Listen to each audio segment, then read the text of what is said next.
117 different facial muscles for the brain gremlin, each one coordinated to a pronunciation of a particular syllable or consonant. So if someone went, the gremlin's face would go, right? It would have that thing. This is in 1989. It was all done with computers before the internet. Yeah. Get out of here. He's like, what are you trying to do? Make us all feel like morons? He was so smart and everything. So what he did was, he had Tony Randall. They had Tony Randall come out. You just saw or heard the trailer, or saw it. Could you see it, the visuals? Yeah. So he would have Tony Randall do the narration. And then he would feed the narration through something that connected to the cables. And the cables would read the binary, the zeros and ones, binary information, translated into facial muscle expressions, so that when you said the thing, the face matched the exact pronunciation. And then he would speed it up. He's like, but it's not in sync. He goes, no, it's exactly 4.2 seconds behind in sync, but you just shoot it that way, and then you just move the dialogue up 4.2 seconds, and it syncs perfectly. And I was like, stop. You're annoying me now. Enough is in fact the brand new Amblin logo pressed on the button of the jeans as a little Easter egg on the poster. The original John Alvin. John Alvin, the late great John Alvin, who did the painting, which just sold at Sotheby's for $180,000. The Gremlins poster. Thank you very much, Mr. Alvin. A hole in the table under the comic books that he's lying on. If you look very closely, you can almost see a little bit of the circular thing carved out. I don't want to ruin the movie magic for you. And so he starts thrashing. They did that with the animatronics. And then he literally had someone next to the table with little puffballs just going, puff, puff, puff, just off camera. And then each puffball would land. They get a close up if you watch the way Joe Downey shot it. The puffball lands, right? And then it cuts away to me going, oh my God, big expressive face. I remember thinking for the reaction shot of that, Joe Downey goes, so here's the thing, it's gonna be really weird and really unpleasant, trust me. So I want a really big reaction from you. So I gave him a few, and he goes, that's not big enough. I go, Joe, you're pushing into a close-up of me, and I'm gonna be like overacting so badly. He goes, trust me, it's gonna be freaking weird. Do a huge reaction for me. If it's too huge, I won't use it. And we'll go back to the more subtle ones, but give me something big. So I ended up going like, like really overacting, which I wasn't happy about. And he sticks it in the movie, and actually it does okay. It does okay, because it's really weird.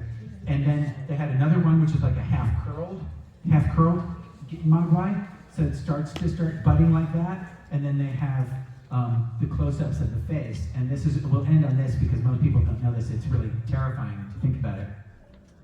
But they couldn't get the Gizmo faces when they were this size to be expressive enough. It's just too small.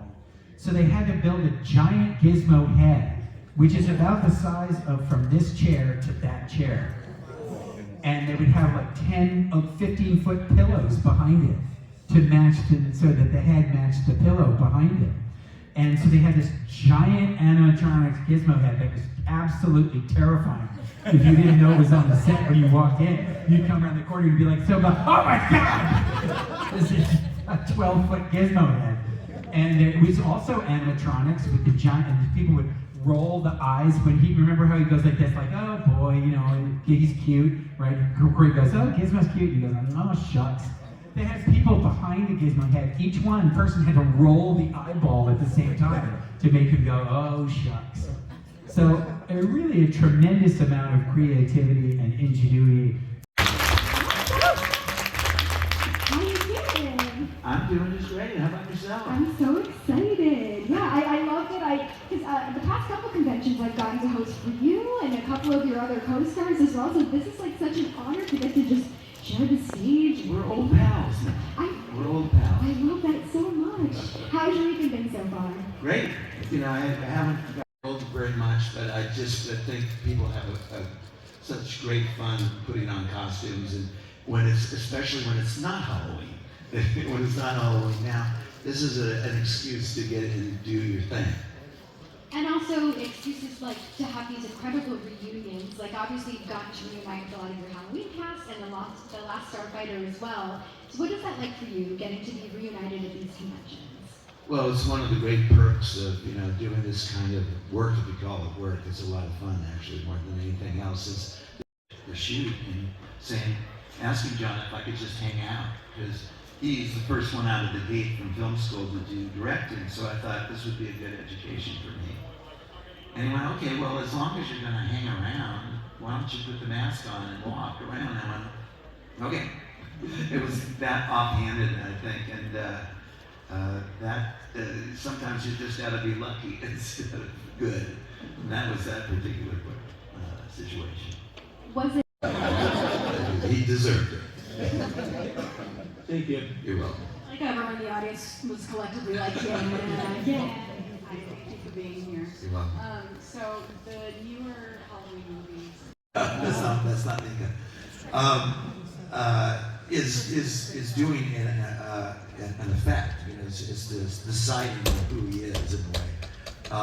With this, because it looks like a human being, it's and his blank face.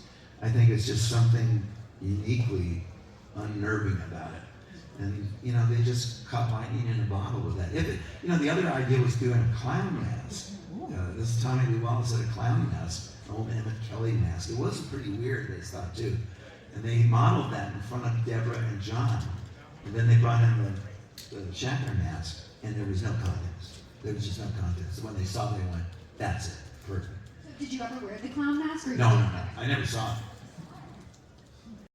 In live action as Spawn was a huge thing.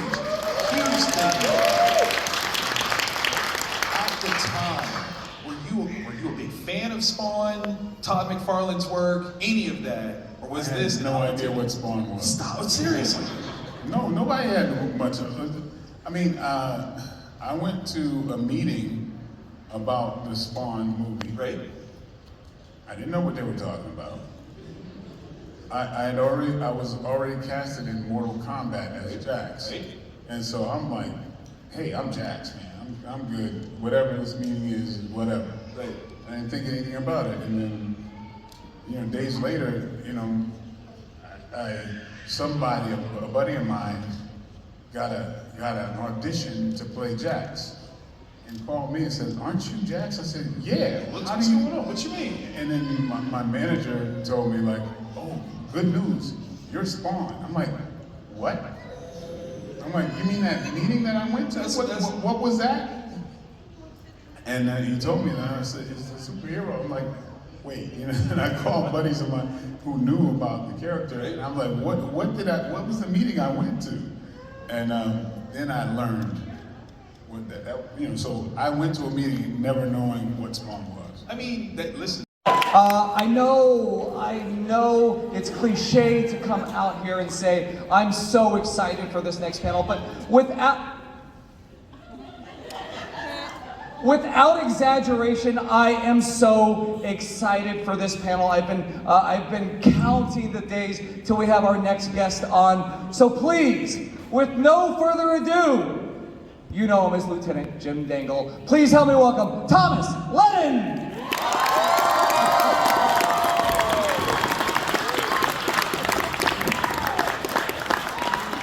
Hi, how are you doing? Yeah. Has anybody here at the panel picked up Thomas today? Yeah, we got a couple hands up there. Okay, I'm down there all afternoon too. It's more fun than it seems. So you seem to be. One day on a movie, also a terrible movie, called Row Your Boat, me and John Bon Jovi had a scene. This was 5 years before Cologne, Germany. And I lock eyes with John Bon Jovi across the lobby of the whatever it is, the Hilton Cologne. And he goes, "Tom!" I was like, that was crazy. I remembered him because he's John Bon Jovi. That's a really hard to watch movie. Also have a very long, graphic, romantic scene in that. That's weird, And sometimes it happens, Did we answer things well? Yeah. Good. Thank you. All right. Hurley? Yeah, hurley. Like a hurley ball? Like a hurley ball. Yeah, I understand. Perfect. What? I'm glad you're standing. Since you got great legs, and you do a lot of physical comp, is there any workout regimen that you kind of consistently do? You want a joke answer or a real answer? I want both. Okay. Let me think of a joke answer. The real answer is going to be, are you going to judge me? No. Are you going to judge me? I will not. No. I go to hot yoga literally every day. Yeah, I'm one of those. I go to like a super, super hot yoga class. I wear a Speedo. I don't wear a Speedo. I went around.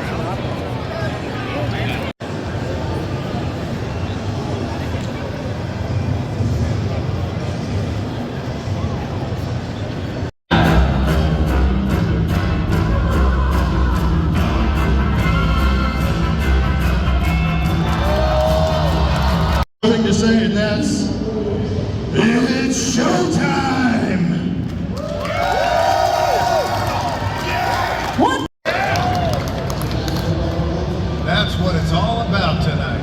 Ref Sean Pittman showing off the goods. Oh, now Syndrome using that gauntlet. Freezing Deadpool right in the streets.